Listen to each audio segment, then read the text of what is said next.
He kōna ipurangi tēnei nā te reo irirangi o Aotearoa.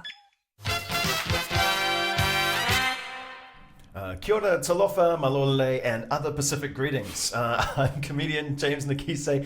This is clinical psychologist Sarb Johal, and this is Eating Fried Chicken in the Shower bonus podcast. That's where I have questions on mental health. Sarb hopefully has some form of an answer. He's going to give us some practical advice on things that we can do with mental health. Sarb, thanks for being here with me in my safe space in the shower. I want to ask you about abusive behavior. I want to ask, how does abusive behavior become normalized? Yeah, so often what will happen is that if that's all the behavior that someone has known in how you do a relationship, it becomes normalized, but it's still not acceptable if you see the difference, right? It's become normalized because they haven't experienced anything else, and perhaps they've been in a controlling relationship such that they're not allowed to kind of experience or to hear about what other people's relationships are like. So it becomes something that's just seen as this is how you do relationships. And so as people perhaps go out into the world and find out more about what's going on in the world, then the problem is that they don't really have the repertoire, they don't really have the behavior to know how do you build a relationship that's not like this one that I'm in right now, if they end up leaving that relationship, or even if they wanted to leave that relationship, where do you start, right? And the other issue that keeps people sometimes locked into these relationships is that they feel like they've invested so much into it, in the shape of, maybe there's a house or, kids, it's a family investment as well as a financial investment, that to start again feels so overwhelming and such a big barrier that actually I don't really know how to start even think about contemplating getting away from that, which is, and I think people sit there and they go, why are people still in these relationships? I think they're two of the reasons. There's many others, but there's two of the reasons. And how does loneliness affect us?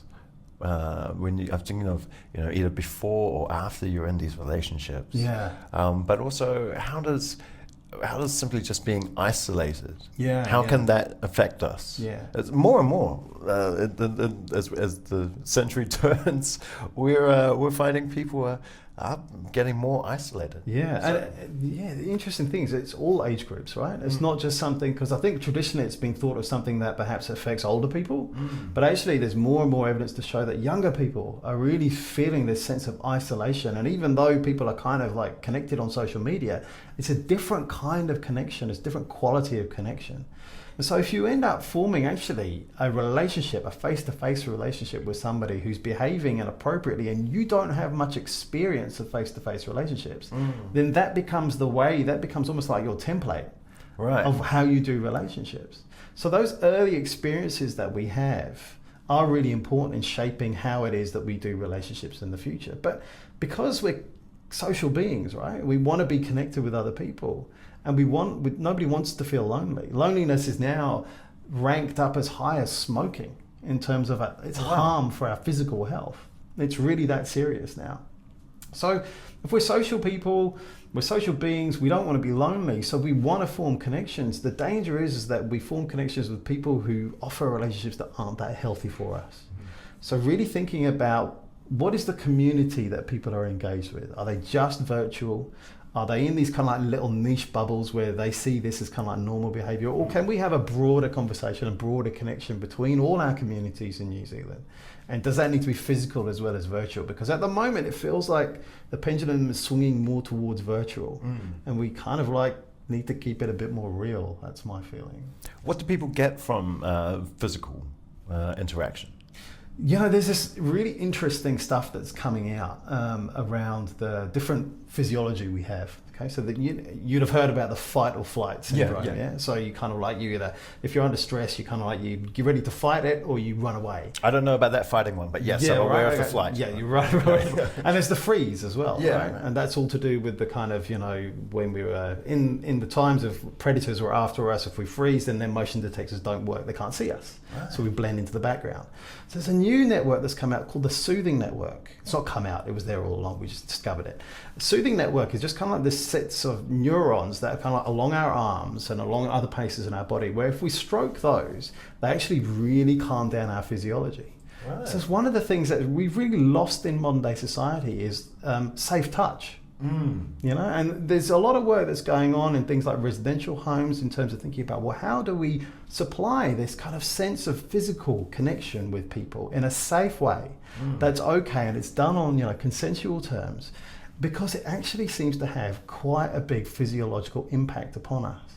And I think that, you know, as we move forward in time, we start to think and understand bits of our physiology that we kind of didn't really know, but intuitively, you know, kids do that all the time. Have you ever noticed when you're trying to calm a kid down that you stroke their arms? And they do it to you too, right? When you're sat there reading them a book or whatever it is that you're doing, you're sat there, they're doing this all the time.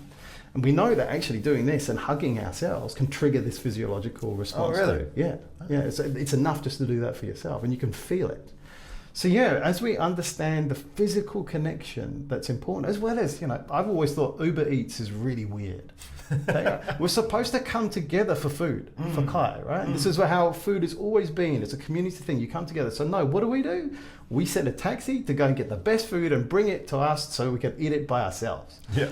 That to me seems like everything that is wrong about how we keep connected with each other. I mean, I personally, for my own comfort, I eat food in the shower, but I've still found a way to get people to come into the shower and eat food with me. It makes complete sense. Sarb Johal, thank you so much for answering my questions here on Eating Fried Chicken in the Shower bonus podcast. You can catch us again on these little bonus podcasts, and you can catch the main podcast where I talk to other guests on RNZ National and of course on RNZ Podcast. Kia ora. This podcast is made possible by the RNZ New Zealand On Air Innovation Fund.